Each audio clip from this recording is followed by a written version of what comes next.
NANI? NANI? NANI? Apakah film berjudul Carried Away ini se-offset itu guys? Dirilis pada tahun 1996, film ini nyeritain tentang seorang pria tua berusia 47 tahun yang belum pernah ngelakuin kegiatan yang penonton harapkan. Walaupun ia memiliki pacar seorang janda tua. Di tahun terakhir menjadi guru, ia kehadiran sosok murid barbar cantik yang perlahan mulai mewarnai kekosongan hidupnya. Waduh, barbar gimana tuh maksudnya? Sebelum lanjut ke ceritanya, jangan lupa untuk film dibuka dengan Joy atau Joseph yang sedang bermimpi. Flashback kejadian masa kecilnya.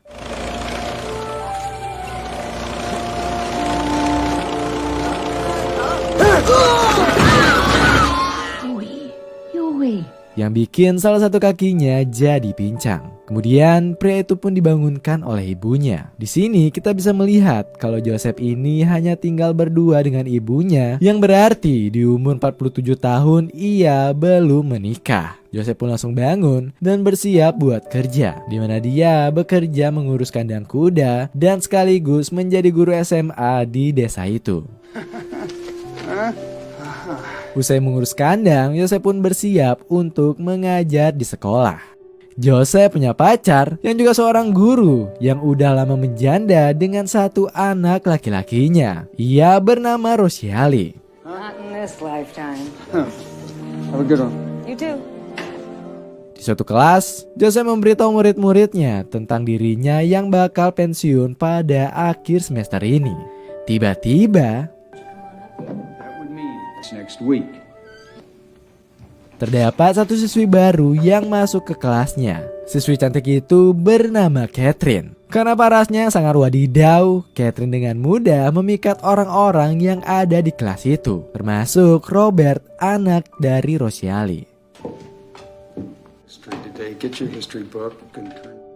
Malam harinya, Joseph pun ngapel di rumah Rosiali sambil membuat dokumen sekolah bersama. Di sana juga terdapat ibu dan anak Rosiali yang hendak beristirahat. Di tengah kesibukan itu, Joseph pun membuka pembicaraan tentang masa pensiunannya yang sudah dekat. Ia berkata tentang arah hubungan mereka dan keinginannya untuk hidup berdua. Namun Rosiali merasa ia masih butuh waktu karena belum siap meninggalkan putranya, dan ia pun berjanji ketika putra sudah masuk jenjang kuliah, mereka kemungkinan akan hidup berdua. Namun hal ini rupanya membuat Joseph kecewa karena ia merasa umurnya yang sudah terlalu tua dan bahkan ia belum pernah merasakan kebahagiaan dari pernikahan, apalagi melakukan kegiatan yang penonton harapkan. Namun tak seperti drama cinta anak muda cuy. Mereka berdua terlihat berdebat dengan secara kalem alias dewasa. Akhirnya dengan sopan, Joseph pun memutuskan untuk pamit pulang. Keesokan harinya, setelah pulang sekolah, terlihat Catherine, siswi baru, duduk bersama Robert, putra dari Rosiali. Catherine pun bertanya tentang ayahnya yang sekarang berada di mana. Robert menjawab jika ayahnya telah gugur dari peperangan di Korea, alias Robert kini menjadi anak yatim. Di saat bersamaan, terlihat Joseph bersama Rosiali. Catherine lagi-lagi bertanya apakah Pak Joseph itu adalah ayah tirinya. Robert pun cuma bilang, No, he's just screwing my mother's off. Kemudian Robert pun pulang bersama ibu dan Pak Joseph. Ketika Joseph berada di rumah, datanglah seorang pensiunan mayor, tetangga baru dari Joseph, bersama putrinya, yang ternyata adalah siswi baru yang bernama Catherine. Maksud kedatangan mereka untuk menitipkan kuda kesayangannya, karena si mayor akhir-akhir ini sangat sibuk dan jarang di rumah. Si mayor menawarkan bayaran yang cukup besar. Hal ini tentunya langsung disetujui dengan baik oleh si Joseph. Terlihat juga raut wajah senang dari Catherine. Ia pun langsung membawa kuda itu ke kandangnya. Dan si mayor yang punya urusan lain meninggalkan putrinya bersama Joseph.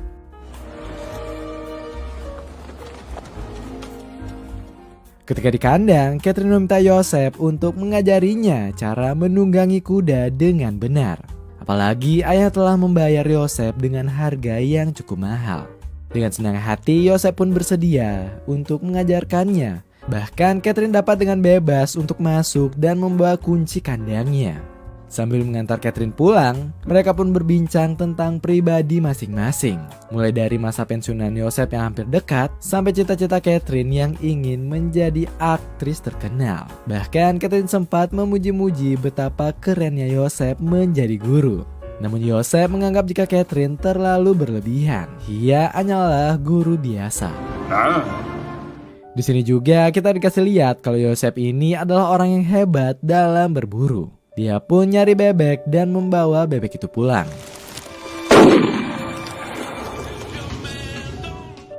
Sesampai di rumah, terdapat seorang dokter yang lagi mengobrol dan habis memberikan obat untuk ibunya Yosef. Si dokter pun bertanya kepada Yosef apakah ia sudah bertemu Mayor, karena waktu lalu Mayor sempat menanyakan tentang dirinya. Yosef pun menjelaskan kalau mereka sudah melakukan kerjasama titip kuda. Dengan nada bercanda, si dokter bertanya apakah ia tak tertarik dengan putri Mayor yang cantik itu. Yosef pun menjawab kalau urusan mereka itu murni urusan bisnis semata. Apalagi putri Mayor juga muridnya di sekolah. Setelah itu, Yosef pun mengantar si dokter yang hendak pulang. Ia bertanya tentang kondisi ibunya saat ini. Menurut si dokter, ibu dari Yosef kondisinya semakin memburuk. Umurnya hanya tinggal setengah tahun lagi, atau mungkin lebih cepat dari itu. Yang berarti tugas Yosef di sini adalah untuk menjaga kondisi mental ibunya agar tak menjadi stres. Keesokan harinya ketika Yosef mengajar, terdapat gestur yang agak-agak gimana dari Catherine yang menunjukkan ketertarikan khusus terhadap Yosef. Waduh, sepulang Yosef dari mengajar, sesampai di kandang, ia pun terkejut mendapati pintu kandang yang tak terkunci. Awalnya ia tak melihat orang di sana dan mencoba untuk naik ke atas loteng kandang. Ternyata Catherine sudah menunggu lama di sana. Yosef pun terheran-heran apa yang dilakukan gadis itu dan menghampirinya. Saat itu tiba-tiba suasana menjadi hening. Yosef pun terlihat sangat canggung untuk menatap mata dari Catherine. Entah gejolak-gejolak apa yang sedang merasukinya. Di tengah keheningan itu, Catherine dengan spontan ngekode dan bilang kalau di loteng ini orang-orang biasanya jarang kemari, jadi aman-aman aja. Loh, aman-aman apaan tuh? Kalau kalian nangkap atau gak sih maksud dari kata aman tadi? Komen di bawah guys. Yang bener gua doain jadi kaya mendadak. Sudah? Nah, sebagai laki-laki konvensional pada umumnya, Yosef pun nangkep maksud dan tujuan pernyataan Catherine tadi. Namun karena Yosef yang gak punya pengalaman lebih untuk urusan yang aneh-aneh, ia hanya terdiam kaku kayak mangga belum matang. Catherine yang jiwa muda sangat mengejolak itu pun tiba-tiba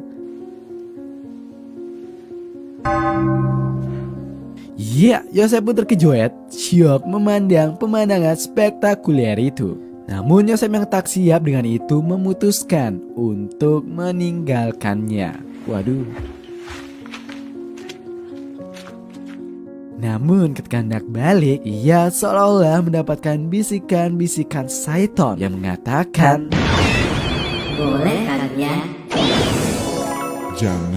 Jangan dek ya. Sebelum lanjut, komen di bawah, kira-kira aku bakal balik ke kandang atau istighfar pergi ninggalin Catherine. Pause video ini dan komen di bawah guys. Jangan curang ya. Sudah, oke lanjut Bang Asvin. Seketika ia pun berpindah haluan dan memutuskan untuk NANI? Iya, layaknya laki-laki normal yang memiliki naluri untuk melepaskan hormon ketegangan. Ia pun mengambil kesempatan itu. Dan mereka akhirnya ngelakuin kegiatan yang penonton harapkan. NANI?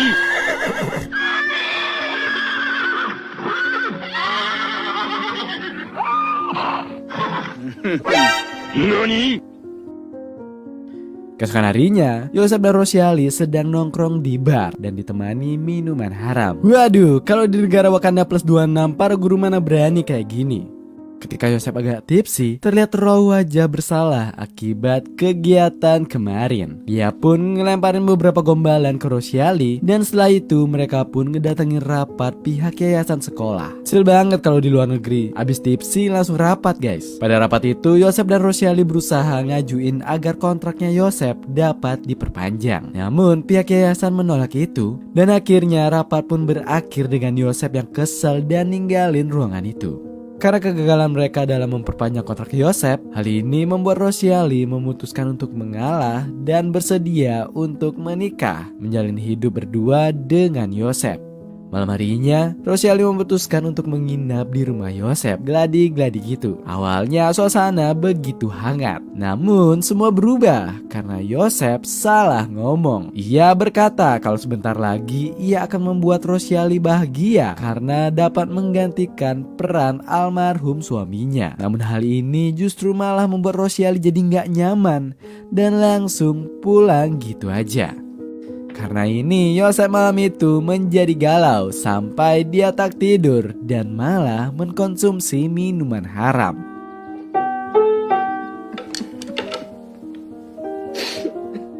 Pagi harinya, Yosef berniat untuk mengecek kandang. Tak lama setelah itu, datanglah si dokter dan memberikannya senapan. Karena menurut si dokter, Yosef ini jago dalam berburu dan dia juga sudah jarang berburu. Yosef yang senang dengan senapan itu langsung mencobanya dan hendak pergi ke hutan.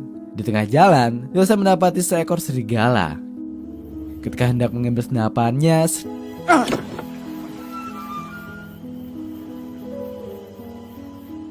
singkat cerita, Yosef pun kembali ke kandang kudanya. Sesampai di kandang kuda, lagi-lagi nih guys, Yosef dikejutkan oleh Catherine yang sedang menunggangi kuda, namun tak mengenakan sehelai benang pun. Waduh. Awalnya Yosef agak takut dengan kebarbaran Catherine dan berkata bagaimana jika orang lain yang masuk dan mengetahui hubungan mereka. Namun Catherine malah merayu pria itu dan berkata, Jesus, Catherine. Like it? dan sudah jelas, Yosef memikirkan udah melayang-layang kemana-mana. Akhirnya melakukan kegiatan yang penonton harapkan.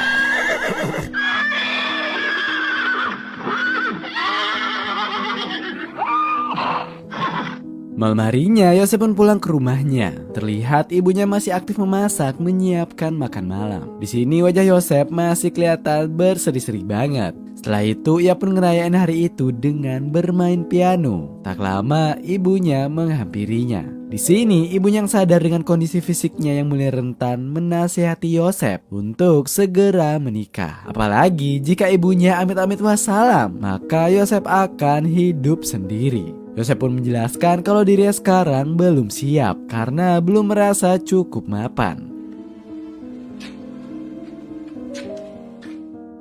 Keesokan harinya, Yosef mengajar kelas menulis puisi kepada murid-muridnya. Ia mengatakan kalau puisi itu biasanya ditulis berdasarkan pengalaman pribadi sang penulis. Setelah itu, Yosef meminta salah satu muridnya untuk memegang sebuah lukisan. Dengan sukarela, Catherine yang demen sama Yosef maju ke depan. Yosef menerangkan kalau dari lukisan ombak ini saja kita dapat melihat dan berimajinasi tentang aroma atau suara ombak yang bisa ditulis menjadi puisi indah. Segala hal di sekitar dapat ditulis dan memiliki emosi yang sangat unik. Catherine terlihat salfok dan mulai menggoda Yosef. Ia berkata jika pria itu harus menulis puisi tentang hidupnya, seperti betapa indahnya merawat kuda di kandang. Waduh, sarkas Catherine di sini guys. Maksudnya pasti kejadian di atas loteng kandang guys. Tak lama datang Rosiali yang hendak menaruh peralatan belajar di kelas itu. Catherine yang barbar melanjutkan perkataannya dan bilang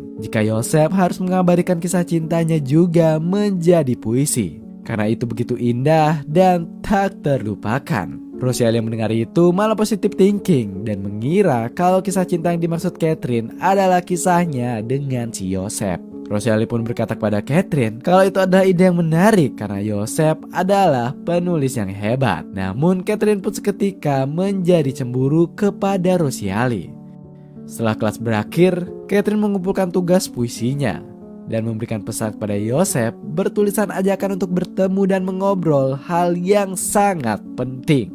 Singkat cerita, Joseph pun nganterin Catherine pulang dengan mobilnya. Di perjalanan, Joseph pun sedikit kesal kepada Catherine karena telah menggodanya di kelas tadi. Ia tak mau ada orang lain yang mengetahui hubungan mereka. Namun Catherine malah berkata jika Joseph yang telah menggodanya duluan. Di sini Joseph mulai takut dengan hubungan ini jika amit-amit Catherine hamil karena dirinya. Ia pun bertanya, apakah Catherine sebelumnya pernah melakukan kegiatan yang penonton harapkan bersama orang lain? Catherine pun menjawab kalau dia sama sekali belum pernah dan malah menggoda Joseph dengan melepas.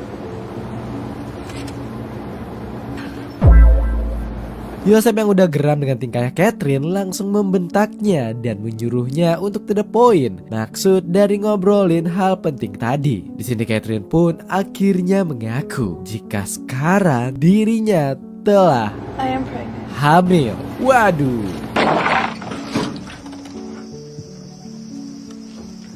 Joseph yang muak sekaligus takut dengan pernyataan Catherine hendak meninggalkan wanita itu beserta mobilnya.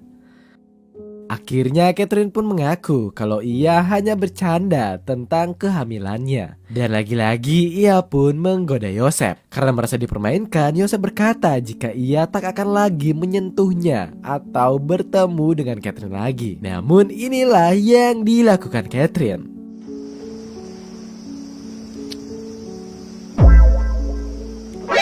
NANI?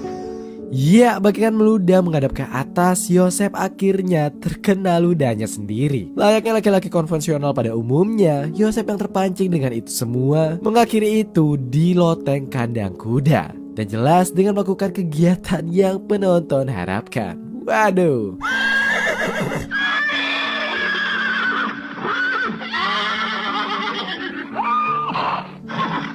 Sore harinya, Joseph menemani Rosyali berbelanja kebutuhan bulanannya. Ketika hendak balik, Rosyali pun bertanya apakah siswi dari Joseph di kelas tak ada yang pernah naksir kepadanya. Namun Joseph cuma ngeles dan bilang kalau itu nggak mungkin terjadi karena dia sudah terlalu tua untuk muridnya. Pembohong. Dengan sarkas Rosyali berkata, mungkin ada, dan siswi itu bahkan menitipkan kuda di kandangnya Joseph. Waduh. Keesokan subuhnya, ketika Joseph masih tertidur, tiba-tiba datanglah seorang pria misterius mengetuk pintu rumahnya. Rupanya tamu itu adalah Major? Good morning, Joseph. si mayor yang mengetahui Joseph hobi berburu, mengajak pria itu untuk berburu. Saat sedang berburu, terlihat sikap gugup canggung dari Joseph. Ya iyalah canggung, bapaknya Catherine mayor cuy. Namun si mayor tak mengetahui tentang kejadian di kandang dan menganggap Joseph sedang kedinginan biasa. Setelah berburu, Joseph pun pulang dan di sana udah ada si dokter yang abis ngasih obat dengan dosis yang lebih tinggi kepada ibunya. Yang berarti kondisi ibu Joseph kini semakin memburuk. Joseph disuruh si dokter buat prepare dan ngumpulin semua keluarganya. Namun Joseph menjelaskan jika saudara-saudara kini telah hidup di daratan yang jauh. Bahkan ibu Joseph berpesan agar tak memberitahu sakitnya kepada mereka.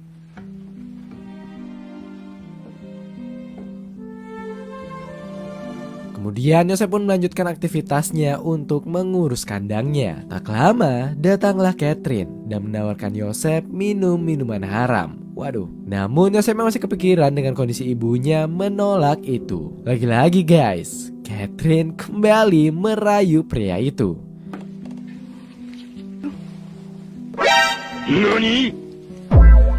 Di sini Catherine meminta mereka agar pindah ke rumah karena ia sudah bosan dengan suasana kandang ini. Namun Joseph menolak itu mentah-mentah. Karena merasa tertolak, Catherine menyindir tentang rencana pernikahan Joseph dan Rosyali. Joseph pun terkejut dan bertanya dari mana Catherine mengetahui itu. Rupanya Robert lah yang memberitahunya. Karena sebenarnya Robert juga tak setuju dengan pernikahan itu. Mendengar itu, di sini Joseph malah cemburu terhadap kedekatan Catherine dan Robert. Ia pun takut kalau Catherine menceritakan tentang hubungan mereka kepada Robert. Namun di sini Catherine berusaha meyakinkan Joseph kalau semua ini tak akan bocor kemana-mana. Ia sungguh mencintai Joseph. Dan percakapan itu pun ditutup dengan kegiatan yang penonton harapkan. Ya. I promise you.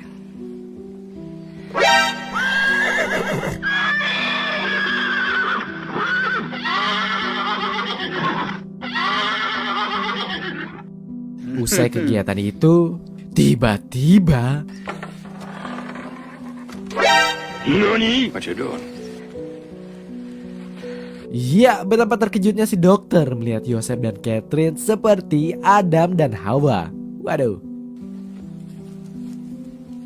Setelah itu, dokter dan Yosef pun ngobrol empat mata tentang kejadian di kandang. Dokter merasa kecewa terhadap apa yang telah ia perbuat. Ia pun memperingatkan Yosef kalau sekarang ia harus fokus dengan kondisi ibunya. Apalagi ayah dari Catherine itu adalah seorang mayor, penembak jitu, yang dimana jika ia mengetahui itu, maka kemungkinan hidup Yosef tak akan tenang sampai 7 turunan, 6 tanjakan. Ya elah. Di sini Yosef pun cuma bilang kalau mereka berdua sama-sama saling suka. Bahkan ia sangat senang dengan itu semua. Ia pun terus terang bilang kalau sebelumnya ia tak pernah melakukan kegiatan yang penonton harapkan, bahkan bersama Rosiali. Dan hal inilah yang menjadi alasan utama mengapa semua ini bisa terjadi. Manuk akal. Mendengar penjelasan tadi, si dokter hanya bisa berjanji jika ia akan menjaga rahasia ini dengan baik. Keesokan harinya, pada saat jam istirahat, Joseph dan Rosiali pun makan bareng di kantin. Di sana juga terdapat Catherine dan Robert yang sedang bermain biliar. Tak lama, Catherine pun menghampiri kedua pasangan itu. Awalnya, Catherine muji-muji Rosiali, hingga pada akhirnya ia pun ngasih tahu kalau Robert sering curhat dan mengatakan ia depresi akibat kehadiran Yosef di hidupnya. Tipis-tipis menjadi pelakor. Really upset about you and Joseph. Sontak hal ini pun membuat Yosef tak nyaman dan menyuruh Catherine untuk tak ikut campur dengan urusannya. Sepulangnya dari sekolah, Yosef mengantar Rosiali ke rumah. Sebelum berpisah, Rosiali membenci Catherine karena ia sangat perhatian dengan anaknya Robert. Setelah itu, wanita ini membasahi bibir Yosef. Yosef yang terbiasa melakukan kegiatan yang penonton harapkan dengan mudah bersama Catherine di mobil, hendak melakukan itu kepada Rosiali. Namun Rosiali malah menolak itu dan mengajak Yosef untuk pindah ke rumah aja. Namun hal ini membuat Yosef menjadi membandingkan Rosiali dan Catherine, dan ia pun memutuskan untuk pulang aja. Malam harinya, saat Yosef dan ibunya bermain piano bersama, di tengah lantunan nada, tiba-tiba sang ibu bertanya bagaimana hubungannya dengan Catherine. Sontak, Yosef pun terkejut dengan pernyataan itu. Ternyata sejak awal ibunya telah mengetahui hubungan mereka. Di sini Yosef sangat merasa bersalah dengan perbuatannya. Namun bukannya marah, sang ibu malah memaklumi itu. Karena hampir semua laki-laki juga akan jatuh seperti Yosef. Tak lama penyakit sang ibu pun kambuh. Ibunya mengatakan kalau dirinya sangat menderita secara fisik. Kemudian Yosef pun akhirnya menggendong ibunya untuk beristirahat. Di malam itu, Yosef pun overthinking dengan semua yang dilakukan di dalam hidupnya. Mulai dari ibunya yang mengetahui hubungannya dengan Catherine, baik itu hubungannya dengan Rosiali yang mulai hambar. Bahkan dilemanya dia terhadap hubungannya dengan Catherine. Complicated. Pria itu mengisi kegelisahannya dengan minum minuman haram lagi. Saat sudah tipsi, ia pun memutuskan untuk menghampiri Rosiali di tengah derasnya curah hujan malam itu. Sesampai di sana, Rosiali pun terkejut dengan kedatangan Yosef dan marah kepadanya akibat suara Yosef yang tak terkontrol. Yosef yang sudah tipsi langsung to the point bilang kalau dia sangat resah dengan hubungan mereka karena tak pernah melakukan kegiatan yang penonton harapkan. Apalagi melihat umurnya yang sudah semakin tua, ia takut kalau dirinya is dead sebelum pernah merasakan apa yang orang normal rasakan. Perasaan dilema masih membayangi Rosiali. Hingga kini ia masih galau dengan kematian suaminya. Mendengar itu, Yosef yang sudah muak akhirnya... Awalnya Rosiali masih kekeh dengan pendiriannya. Hingga pada akhirnya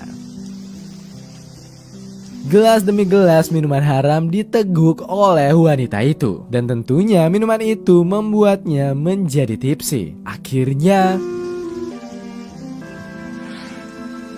Mereka pun ngelakuin kegiatan yang penonton harapkan. Hal ini tentunya membuat Yosef menjadi sangat bahagia dikarenakan keinginannya yang akhirnya kesampaian. Tapi bukan hidup namanya kalau semua berjalan mulus saja. Karena tepat pada keesokan harinya, ibu dari Yosef menghembuskan nafas untuk terakhir kalinya. Waduh. Di titik ini perasaan Yosef tercampur aduk. Di satu sisi ia sedih karena ditinggal ibunya. Di sisi lain ibunya tak merasakan penderitaan di dunia. Usai pemakaman dilaksanakan, orang-orang berkumpul di rumah Yosef. Rosiali pun berinisiatif ngumpulin surat-surat di rumah itu, yang kalau ia menemukan surat terakhir atau wasiat pesan terakhir dari ibu Yosef. Namun bukan menemukan surat dari ibu Yosef, Rosiali malah menemukan surat cinta yang berisikan kata-kata taksnono dari siswi teladan yang bernama Catherine. Kata-kata taksnono bagaimana kira-kira ya guys? Sebelum lanjut, komen di bawah prediksi kalian suratnya bertuliskan apa. Yang benar gua doain dapat iPhone dari Willy Salim. Bantu subscribe. Karena surat itu, Rosiali pun langsung marah dan menghampiri Yosef. Surat itu berisi, "Loh." Isi surat itu adalah, itulah kurang lebih isi surat yang udah melewati proses terjemahan secara sopan. Kalau tulisan aslinya, video nanti kena dolar kuning guys. Rosiali sangat kecewa dengan tingkah laku Yosef. Padahal ia telah memberikan apa yang Yosef mau selama ini. Ia pun bersumpah tak akan memberikan kesempatan kedua lagi. Bagaikan jatuh tertimpa tangga, terkena bangunannya juga. Kini Yosef merasa hidupnya sudah tak berarti lagi. Ia pun mulai menghabiskan malam itu dengan minuman haram. Tak lama datanglah Catherine dan mendapati Yosef yang sudah mabuk berat. Pria itu pun memberitahu tentang hubungannya yang telah diketahui oleh Rosiali. Namun Catherine yang cinta terhadap Yosef malah memintanya agar menikahinya saja. Karena sudah muak, Yosef pun akhirnya menolak itu. Dan lagi-lagi Catherine ngeluarin jurus andalannya dengan mencoba menggoda dan mengunboxing dirinya.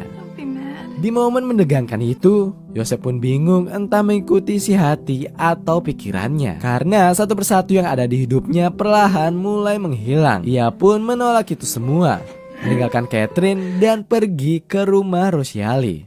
Pria tua itu mencurahkan semua penyesalannya dan memohon agar Rosiali mau memaafkannya dan menikah dengannya. Tapi Rosiali yang udah kecewa berat tak peduli dengan semua perkataan Yosef. Yosef yang masih ingin berjuang pun kekeh dan mutusin untuk tidur di rumah itu. Tepatnya tidur di sofa.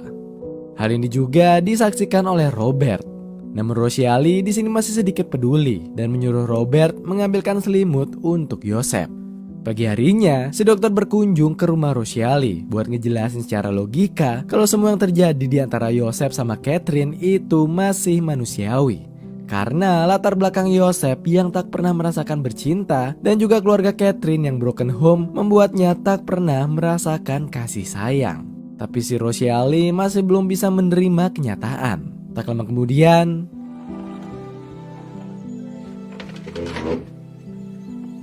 Yosef pun akhirnya pergi tanpa pamitan. Akhirnya Yosef pun menerima keadaan dan mulai mengajar seperti biasa. Setelah pelajaran selesai, Yosef pun meminta waktu buat ngobrol sama Robert. Yosef pun bertanya apa yang ia harus lakukan agar bisa menjadi ayah yang baik untuknya. Robert pun bilang kalau itu jelas enggak mungkin karena ayah dari Robert adalah orang yang memiliki prestasi dan juara dalam berbagai hal. Mendengar itu, Yosef pun akhirnya mengaku jika dahulu dirinya adalah sahabat dari ayahnya. Yosef menjelaskan kalau pernyataan Robert tentang ayahnya yang pandai dalam segala hal itu benar adanya. Saat ia berumur 19 tahun, Yosef udah naksir dengan Rosiali. Namun ia memilih untuk memendam perasaan itu dan membiarkan ayah Robert mendekati Rosiali. Karena menurutnya Rosiali akan bahagia jika hidup bersama orang yang tepat. Mendengar itu, Robert pun jadi sedih dan mulai bersimpati kepada Yosef. Ia pun memberitahu jika Mayor telah mengetahui hubungannya bersama putrinya dan menyuruh Yosef untuk berjaga-jaga. Hal ini membuat Yosef menjadi paranoid. Ketika di rumah, ia pun berjaga-jaga dengan membawa senapan. Kalau amit-amit si Mayor menyerangnya dengan senapan juga. Ia menunggu di loteng hingga larut malam. Dan benar aja, si Mayor akhirnya datang ke sana. Namun ternyata Mayor adalah orang yang sangat open-minded. Ia dengan santai membicarakan tentang hubungan Yosef dengan putrinya sambil didampingi oleh istrinya.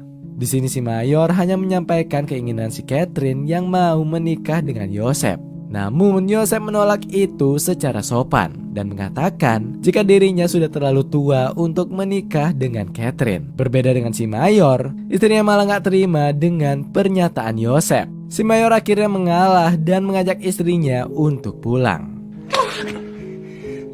Tak lama kemudian datanglah Catherine yang mengetahui jika Yosef menolak untuk menikah dengannya. Ia pun sangat kecewa dan marah kepada Yosef. Yosef menjelaskan kalau Catherine ini masih muda dan masih banyak pria muda yang lebih pantas. Tak lupa Yosef juga mengucapkan terima kasih atas semua kenangan manis yang telah mereka lalui.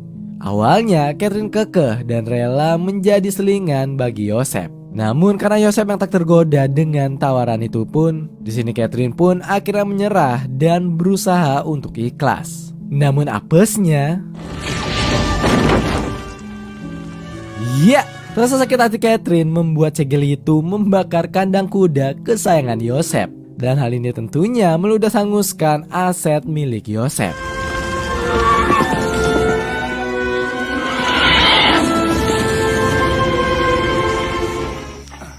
Yosef pun cuma bisa diam dan ngeratapi nasib dan semua kerugiannya.